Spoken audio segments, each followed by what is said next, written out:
Hello, I'm Jordan, and welcome to the Rogue Monkey podcast.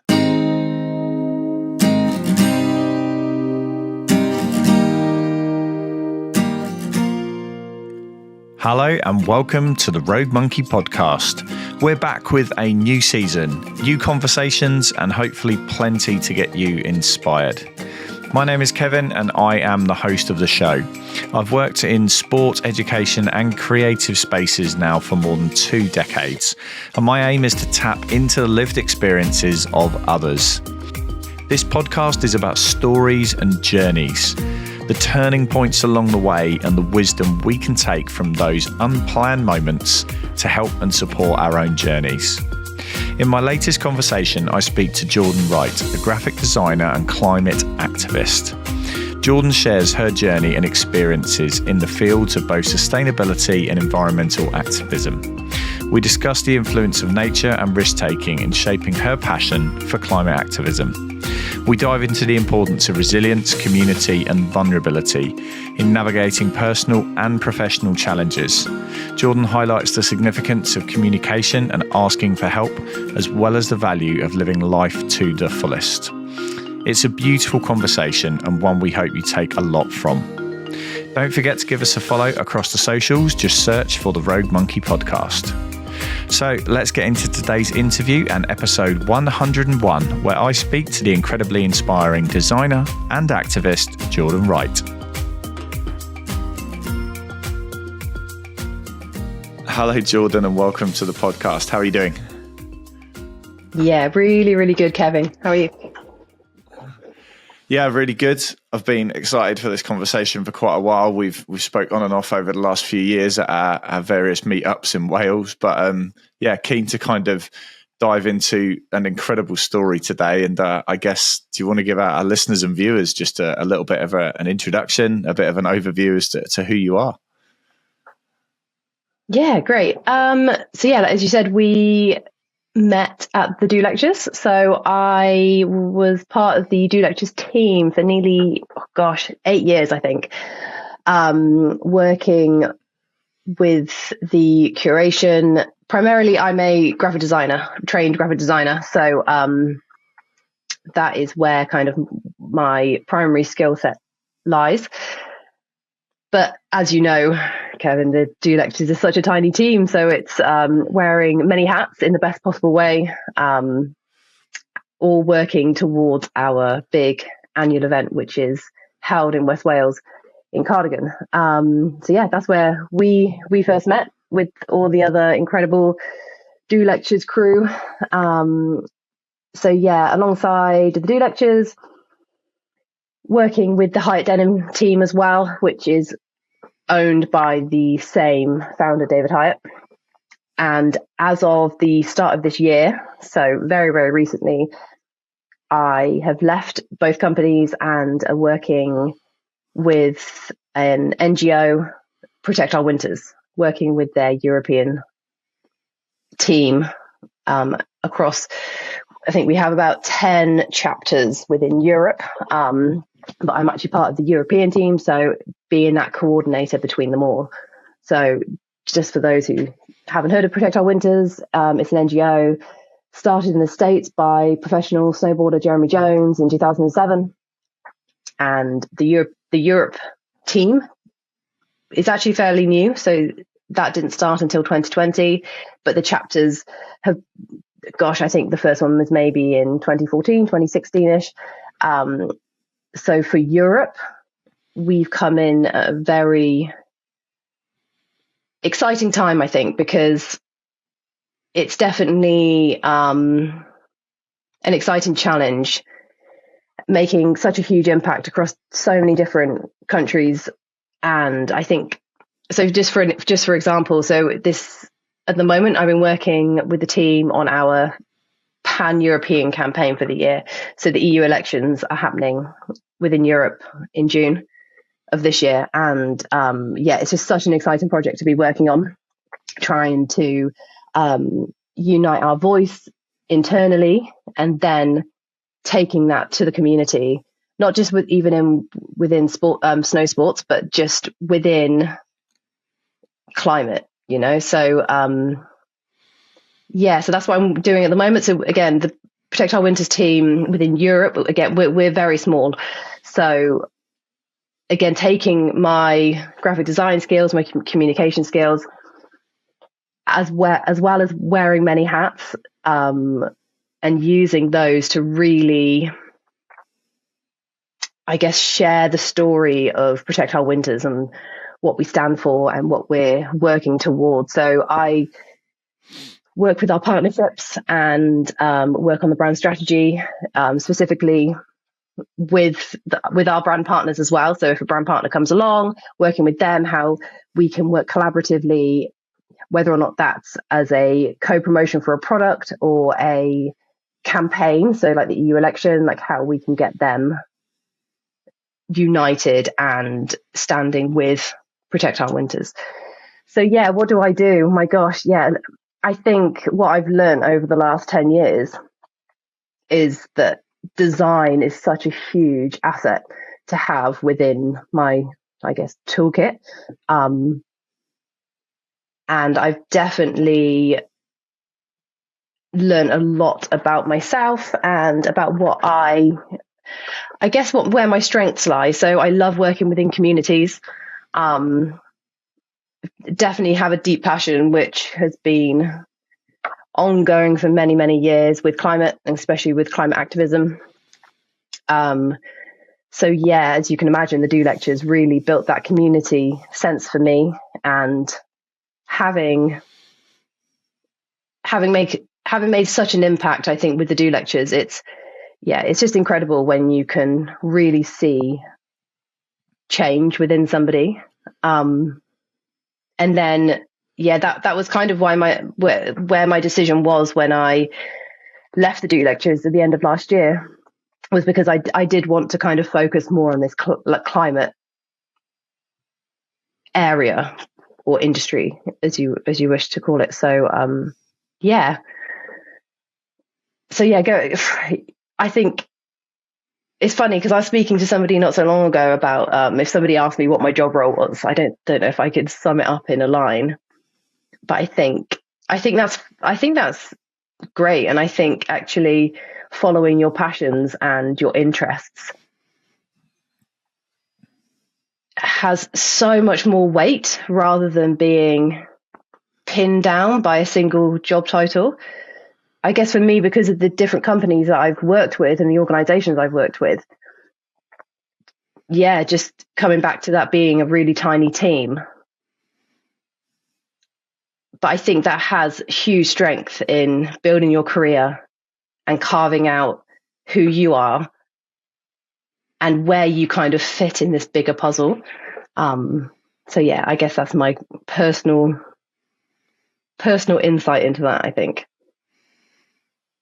So we were talking a little bit just before we started recording about I'm recently back from a little adventure up around the Highlands of Scotland, and when you see nature at its absolute best, I guess it's most untouched. I think people have more of an appreciation of it, and I know that wasn't like your early years, growing up away from perhaps some of the more scenic parts of the country and then moving to where you are now.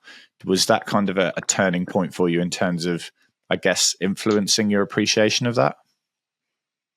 Yeah, I think so. I think that was the first thing that was within my reach that I felt like I could make a personal connection with. So what I'm trying to say is, so I grew up in Oxford,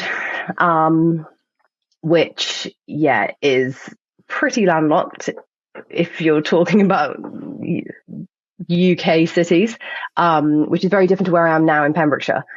And growing up there, I've been very fortunate that my family are very nature driven, that they're outdoorsy. My grandparents actually owned a pet and garden shop in Oxford. So, it's always been kind of in our veins to be outside and having a really great connection with nature. Then my aunt and uncle, they purely based on job opportunities for what they wanted to do. They ended up originally in Bangor at the university, but then landed in Pembrokeshire in St David's. And my sister and I, who is 3 years younger than me, we used to go every summer to West Wales. And my uncle, he was actually working with Andy Middleton's company, TYF, at the time. And TYF is an outdoor adventure company. So Paige and I would go over there and get thrown on all these different activities, which was incredible. So we'd be climbing, coast steering, kayaking, surfing for a couple of weeks every summer. And then we'd always go back to Oxford and say to our parents, like, oh, please, can we move to Wales? It's so great. They had to remind us that wouldn't be our life all the time. If we lived there, it would be, we would have to go to school and all that stuff. So anyway, with enough persuasion, at the age of 14, when I was 14, we moved to West Wales. So I've got 3 sisters. So my parents and all my siblings, we headed west, packed up our stuff, and started this new life, and followed very, very closely behind were my grandparents as well. So it was a really, really great move. And even though at the age of 14, so many people say to me, was that really hard for you? But actually, I think it was at such a great age, because any later, I think, maybe it would have been really tricky. But personally for me, I think it was at the best possible age. Everything's always a bit of a whirlwind anyway at that time. So fortunately for me, the school was great. Everyone was just so friendly, so lovely. And it just slotted straight in. And then as a result, as you can imagine, living so close to the coast, in a very rural part of Pembrokeshire, we were just outdoors all the time. So, then I think that move, even though, like I said, being brought up with a really strong connection with nature pretty much our entire life, I think that move was a real significant step within my younger years, which then led on to, in 2016, I became one of the Surfers Against Sewage reps for Pembrokeshire. And again, that just felt like a really great step for me to give back to an organisation that is still doing fantastic stuff within ocean activism. And then it wasn't until, it wasn't until 2020 when I reached out to Dan at Protect Our Winters and wanted to get involved. And at the time, budget was pretty tight, so I was willing to volunteer. So then that was when I made the decision to step down as a rep from Surfers Against Sewage and go from like the oceans to the mountains and to start volunteering for POW, which then led me on to, actually working with them, which has been great.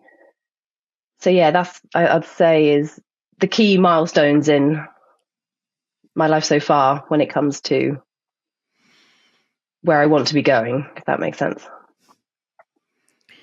Well, I want to dive a little bit into, I guess, let's call it risk management, I guess, for a better term, because a lot of people kind of find that potential transition of either moving to another area of the country, moving abroad, moving a new job, meeting new people, like really, really challenging.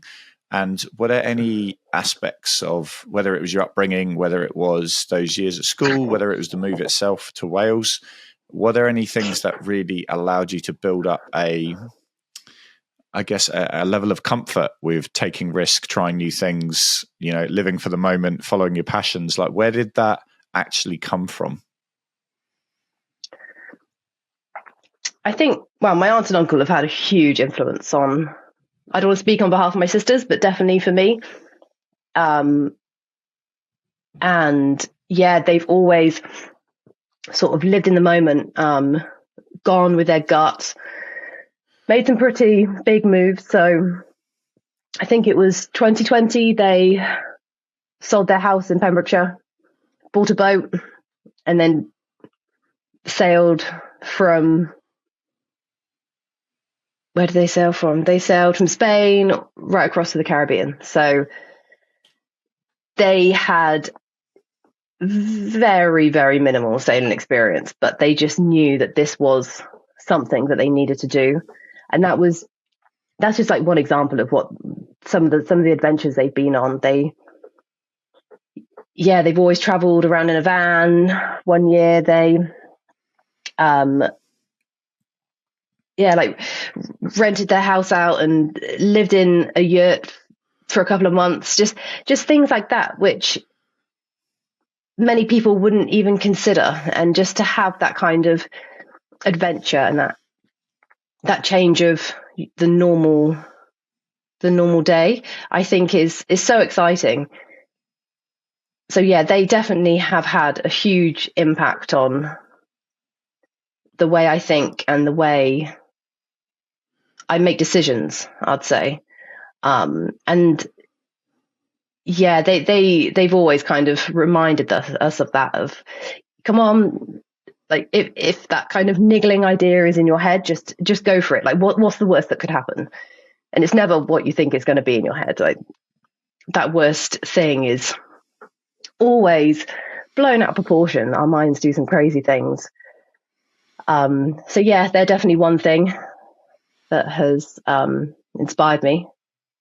And another was when coming back to moving to Wales. So I was born with what can only be described as like a tumor on the left side of my face. So it's a collection of abnormal blood vessels. And I was born with it, and I was in and out of hospital most of my childhood. And then when I moved to Wales, we obviously registered with a new GP, and immediately the GP looked at my notes and referred me to the Heath in Cardiff, which is one of the best hospitals in Wales. Not with any concern, but just kind of putting the pressure on, saying, okay, well, you've been checked on since birth, but I think something needs to be done. And it all kind of happened very quickly. So this was in 2004. By 2007, I was having an operation. But previous to all this, when we were in Oxford, there was like talk of, oh, do we operate? Do we not? You're quite young. It might grow with your face. It might not grow with your face. It's cosmetic. There's nothing to worry about. And then, it kind of just looked like a huge abscess. So my face was just always really, really swollen. And whenever I was ill, it would, be quite painful. But I think that was just due to the pressure. Anyway, they had done various testing and they weren't that concerned. So then fast forward to 2007, when I then going for an operation. And it wasn't until the surgeon actually kind of peeled back my face. So I've got a scar from just above my left eyebrow, like in my hairline now, all the way down, halfway down my neck. So they peeled my face over, and it wasn't until they were kind of cutting away at this T-like collection of blood vessels that they realized it was actually growing quite closely to my brain. So the operation was quite traumatic for the surgeon, because as he was cutting away, I lost quite a lot of blood, ended up in intensive care. But I think the most significant thing that came out of that was when he said, if we'd have left this any longer, you wouldn't have made it to your next birthday, because this thing was actually growing and suffocating the oxygen getting to my brain. And at the age of 14, it's quite a lot. Like, no, not the age of 14, at age of 17, it was quite a lot to process. Like, you've just woken up, you meant to be going in for this operation that I wouldn't say minor, but they kept saying it was for cosmetic reasons. But then as a result, it was actually like a life-threatening thing that I had that needed to be done there and then. So when I woke up, I had staples. I can't even remember how many, loads of staples along the left side of my head, huge road to recovery. And then I just kept getting like drip fed these pieces of information, like how it was suffocating the oxygen, how there was just so it was way more complex than anyone ever realized. But the surgeon was pretty confident. He said that he had removed at least 80 to 90%, which does mean I do have to have regular checkups now, just to make sure it's not growing still. So yeah, it is quite a common thing, but it's less common because it's on my face. And I think just because of how close it is to my brain, it is quite a delicate area. The only reason I'm saying all this is because then that operation was also another kind of milestone in my life, which gave me the drive and the passion to, like, I don't want to be cliche, but like, you only live once, so live each day as if it's your last, sort of thing. So that definitely, again, helps me in my decision making and my mindset. I'm pretty optimistic and positive majority of the time, I'd say. And yeah, I think that was definitely a key moment in my life, which I'm not sure if putting things in perspective is the right thing to say, but it definitely helped me compartmentalize. Like, it definitely helps me think about what I can do next and how I can navigate out of a certain situation. It's curious because we've got another guest coming up in the next few episodes that I work with, a guy called Will, and he had a couple of near deaths. Well, he actually died in one of them, but then was brought back. But he had a couple of near death experiences at 17 and 18, and the life outlook, perhaps, or the life wisdom for somebody of that age is, I think, accelerated quite significantly because, yeah, like you said there, it's quite hard to verbalize it, but your interpretation of life and the world around you shifts quite quickly when you suddenly have a line in the sand drawn that you didn't expect to be drawn. And some people experience that a lot earlier than others. And, you know, for me, I had experiences in my late 20s, early 30s that caused that sort of thing. But having it at such a formative time, when at 17, you're figuring out who you are, what you want to do with the rest of your life, that's kind of, I guess, formed a huge part of your identity. And also like you said, the way you approach decision making. A lot of people perhaps mull over things and think of the worst case scenario, and I can't do that, and what if, and I'm not qualified to do that, and what if it doesn't work out.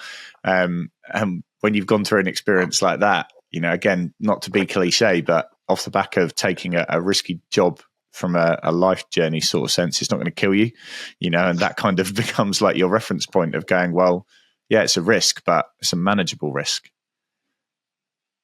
Absolutely. Yeah, I couldn't agree with you more. So in terms of, you've obviously moved forward and evolved into this role is really something that's at heart, like something you are extremely passionate about. How do you balance passion for your work with everything else outside of, I guess, the working life? Because when you have a job that you're passionate about and you would do for free or as a volunteer, as you previously did, how do you draw that line between what is work and what isn't work? Because I think that's for a lot of people that perhaps don't have a job that they're hugely passionate about, or perhaps as personally invested in, when they finish work at whatever time it is, it's quite easy to switch off because they go, well, that's that done until tomorrow. Whereas how do you navigate that? And again, how have you kind of learned the skills to allow you to do that? Gosh, that is a great question, which I am still navigating. I think just putting boundaries in place is just absolutely key, regardless of if you enjoy your job or not.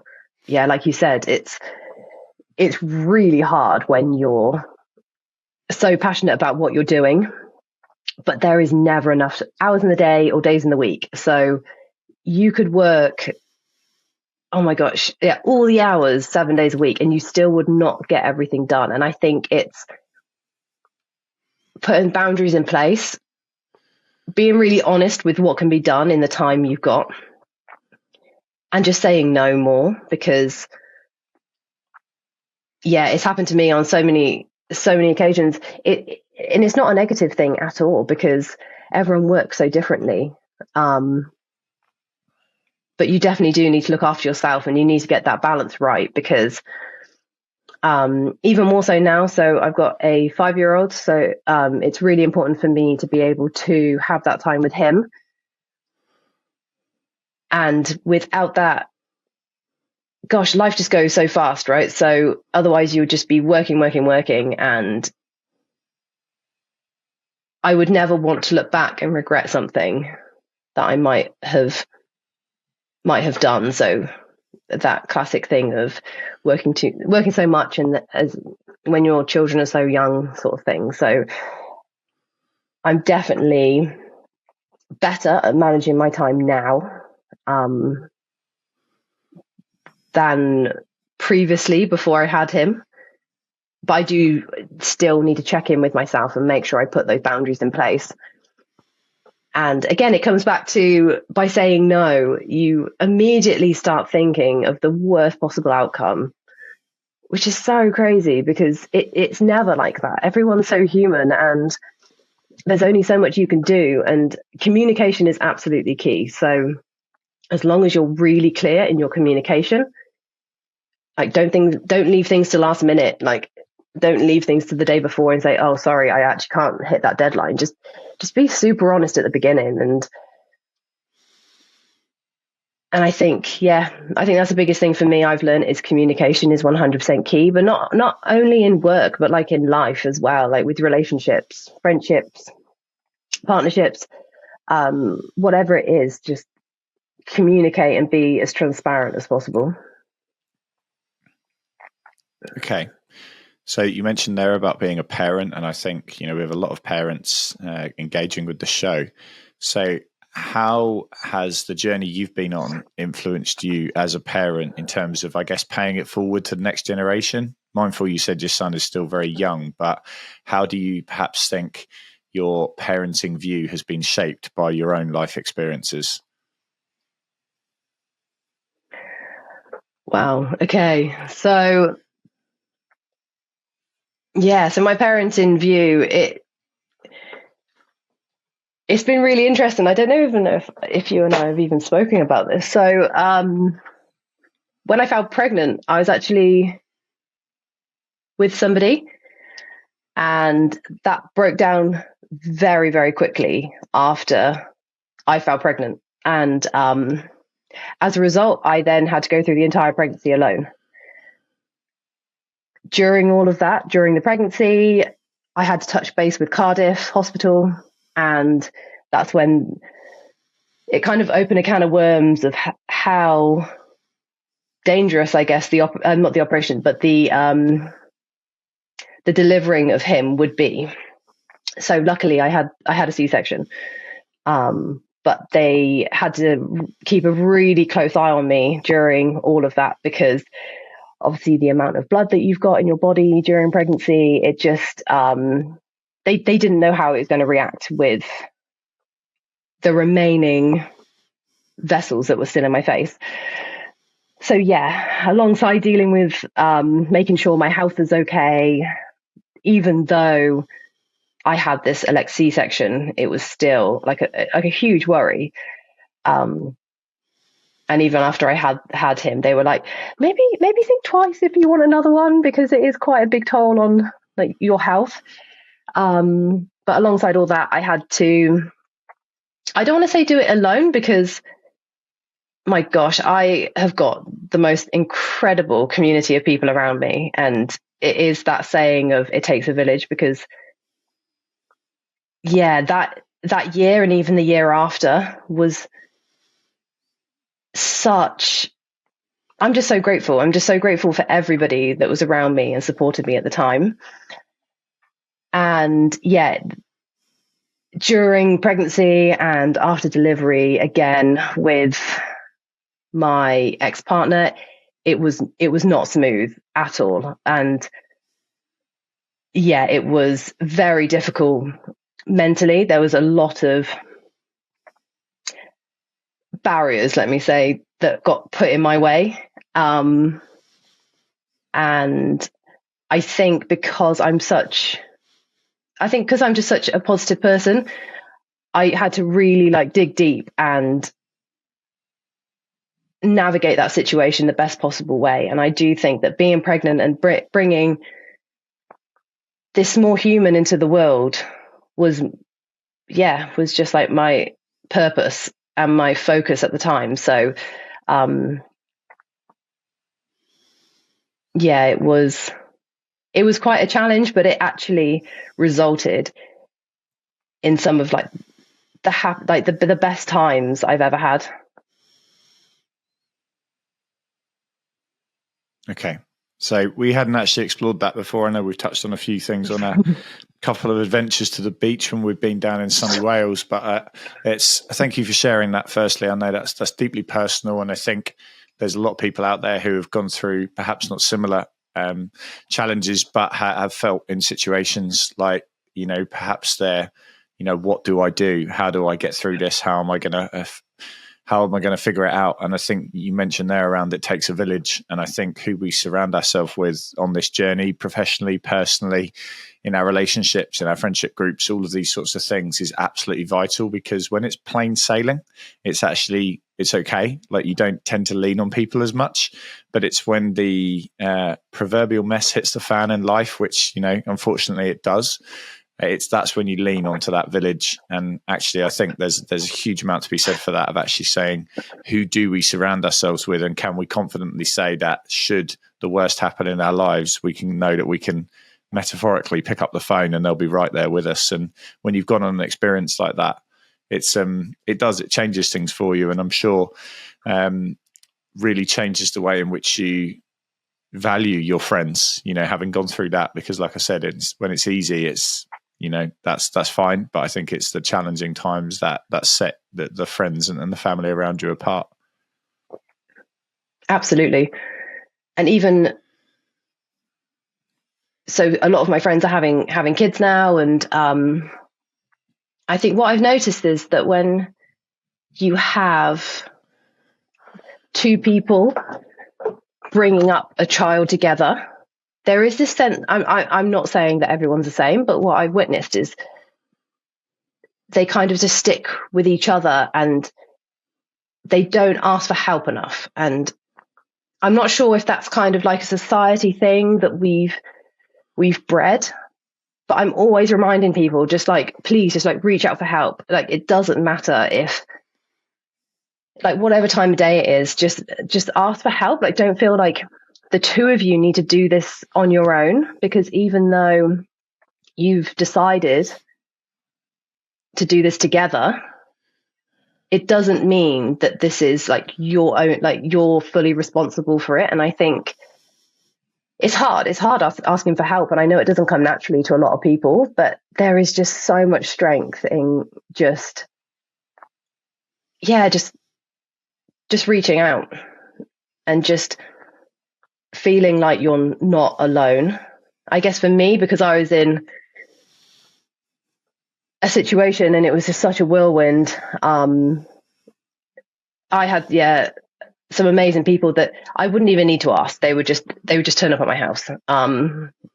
It was quite, the front door was always open. There was always someone coming in, which was just incredible. And so, I do really, really try and remind people of that. And even when I have people saying to me like, oh my gosh, I don't know how you did this alone, but I was like, I didn't do it alone though. Like, you all helped me. And I was like, we will now help you, but you need to ask for help. Otherwise, it's like how social media is, right? So these rose tinted glasses, you think that everything's fine. It's like, it doesn't need to be that way. Like, just be vulnerable and ask for help, because that would be the worst thing, getting yourself into this rut and not knowing how you can navigate out of it. The word you mentioned there, vulnerable, I think that's something that perhaps has negative connotations. Certainly speaking for guys out there, I think there's almost a stigma associated with that. And actually, I think it's a strength. It takes a lot to ask for help, but also it's in any other context, you would ask for help. No one runs a giant business by themselves. They have a team. A family is a collection of people, whether it's your parents, your siblings, whatever it is. Ultimately, we're not a one-person show. And I think there is, I don't know if it is a cultural thing where we just kind of accept that actually we just need to plow on and not ask for help. But there is huge strength in it, but also the experience you then get to share with people. Even if it's a horrible experience, think of when you get together at Christmas and birthdays and wherever else it is, you laugh about those tough times and those moments and those journeys and those challenges you've been on with people. The point being is you were on it with people. And I think, there's definitely something in that. And I'm kind of, I guess, curious kind of moving forwards now, how that must have completely reshaped, I guess, your landscape, both professionally and personally, so that you moving forwards do have a much more, not saying in any way that you were pessimistic, but that level of optimism and the community around you is just one of, I guess, gratitude and support all the time. Yeah, absolutely. I do think, like those milestones that I've already covered, the most recent being giving birth and having a child. I think that was, and having that community around me was definitely a huge shift again. And just something that I'm always willing to share with people, because like you said, vulnerability can come across as a negative trait, but it's absolutely not. It's it's so rewarding being able to just speak to somebody and see a shift in their mindset, even if it's just an ever so slight one. And I think everyone should just keep having conversations, and gosh, it doesn't even matter. They don't even need to be that deep, no matter how deep you want to go or how silly they could be. I think just talking and feeling like you have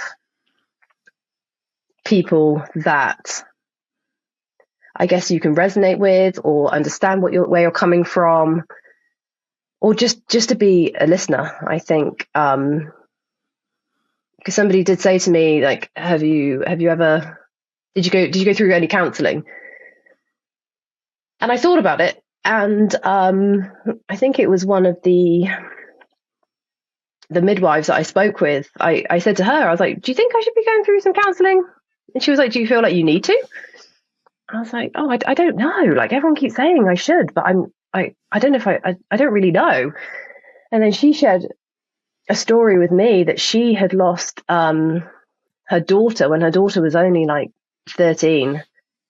And she said she thought the same. She thought maybe I should go through some counselling after she had kind of gone through the initial grieving stage. And she said, actually, just speaking to people and just having conversations with people, even if they just didn't respond to her, just talking was the most helpful thing for her to get through that period of her life. So she said to me, she was like, as long as you're talking and as long as you've got people around you, she was like, it's probably the best type of counselling that you need. That's for me personally. So I don't want to make any judgment on anyone else's life and experiences, because obviously counsellors are trained professionals. But I think for me, it was enough just speaking to people. And obviously I had like my select group that I could go into like further detail about and really chew their ear off about certain topics. But on a whole, I've always remained very open. And if anybody asked me any questions, I would always give it like a really honest response. Especially, living in a small town in West Wales, as you can imagine, everyone knows your business, so it can be quite hard. And I think that's where a lot of I guess mental health issues come from, is when you have these rural towns and not only do you feel alone, but you also feel like a lot of people know your business. But I think it's just like flipping that on its head, and it's like, fine, okay, well, if that's the case, let's talk about it and let's have a conversation, and maybe actually we might be able to help one another rather than, again, thinking of the worst possible outcome that might come from this situation that you've created in your mind. I guess from a transparency point of view, and you talk about vulnerability, and I mentioned earlier around guys not being perhaps as comfortable sharing as they should be. I don't know about whether there's a lot of that stiff upper lip culture. And like our team, so my day job, we all, if we want it, we all get access to counselling every single week if we choose to take it. And I think there's a really interesting thing you mentioned there around that community around you, because whilst I do utilize the professional counselling, I also have a fantastic group of people that I make sure I'm checking in with regularly. And that might just be a WhatsApp voice note, that might be going for a walk, whatever it is, but actually making sure, I have that as part of my schedule in the same way that I would schedule breakfast, lunch and dinner and work and going to the gym and everything else, because it's a part of what keeps us balanced, but also it's a really rich experience, not just for you personally, but for the other person, because you're then giving them space to be able to share their worries and their stresses. So it actually becomes a two-way process. And I think there's something that really brings friends closer in those environments, but it also means when you're having the good times, you are much more, I guess, appreciative of them, because like you say, perhaps social media gives everyone the impression that everything's wonderful and rosy. And we know full well life's tough. And for the vast majority of people, it's not plain sailing. So to be able to have people around you that you can share that with, I think is really, really healthy. And I guess to kind of pull all of this together, what a journey you've been on, for someone so young relative to the things we've explored today. So what would you say are kind of the key learnings? So let's say your son's 18 now and he's sitting there and you're going to go, I'm going to give you 3 bits of wisdom from the experiences I've had. What would be it doesn't have to be 3, but just a few things that you've kind of really taken to heart and absorbed from these experiences that you've had so far?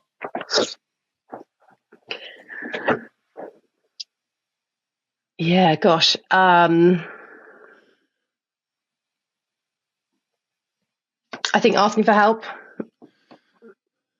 is, really important. Not feeling like you have to know all the answers. That would definitely be one of my kind of key takeaways. I think I've learned that we're way more resilient than we think we are, in the best possible way as well. And in all aspects of life, we are way more resilient. And it's interesting. I've always been really keen to train for an Ironman, because I'm just so curious of how much you can push your body. But now having a 5-year-old, I feel like I have zero time for any of that. So maybe just put that on the back burner for a few years. But I'm really interested how much we can push ourselves, both physically and mentally. And I know not a lot of people agree with this, but one of the things that I kind of remind myself of is I do think things happen for a reason sometimes. And like I said, I know a lot of people that really don't agree with that statement, but I think that definitely helps with my optimism and positive mindset. And I think that, when you're having a bit of a tough time, it's like, that's fine. This was meant to happen. It's happening exactly how it should. Let's just ride this out and then put another step forward and enter into like the next chapter or the next challenge that you might be faced with. So they'd probably be my three takeaways / That's amazing. Advice for an 18-year-old. Well, and the nice thing is with digital content, it's immortalized. So in a few years, he can actually look back and go, would you still say the same things now?